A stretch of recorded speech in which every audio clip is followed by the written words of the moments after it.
Cemetery. Malawak. Laki. Naawa ko sa asawa ko pero tsaka sa apo ko kasi simula dumating ako dito noong 2016, pangalawang dalaw ko pa lang to kasi puro din ako trabaho, pumuntang abroad ulit. Kaya nakakaawa din ako.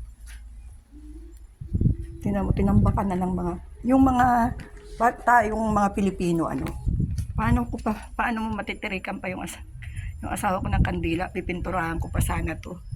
Pero tingnan mo naman, diyan nila tinambak yung dapat nilabas man lang nila doon. 'Di ba? Ang mga Pinoy talagang wala talagang awa din sa kapwa kasi patay na eh. Tatambakan na nila lahat ng mga basura doon sa mga gilid-gilid at saka dito na tinambak sa nitso ng asawa ko. Palibhasa alam nila na taon lang talaga dinadalaw, minsan hindi pa madadalaw yung mga anak ko, hindi yan talaga pumupunta ng cemetery. Yan. Nakakaawa yung asawa ko. Yan. Tirik ako ng 2 kandila. Kailangan paupusin ko yan bago ako umalis kasi hindi po pwedeng baka mamaya masunog ba. Doon marami pang tao doon sa kabilang side. Nagpapatugtog sila. Public cemetery ito kaya patong-patong, tingnan mo yan.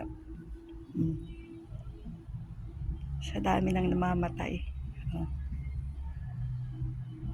Ayan. Kabilaan yan. Hanggang doon. Naku, malakas siyang ulan.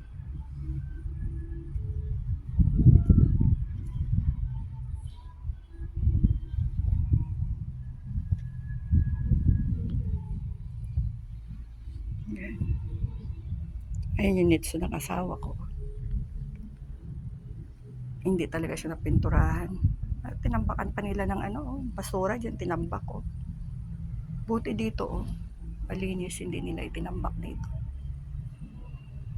Yung mga nitso na wala nang dumadalaw, talagang tatambakan lang talaga ng basura nung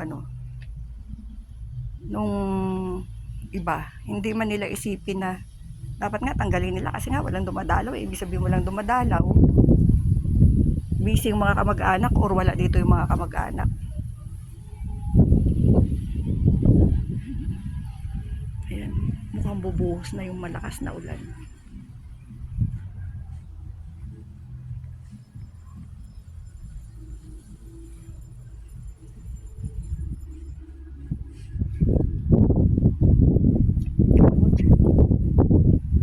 Yan, tingnan mo yung dyan. Yan, principal yata ng dating principal ng Olongapo yan. Ginawa nila ng musilyo. Nakapadlock talaga.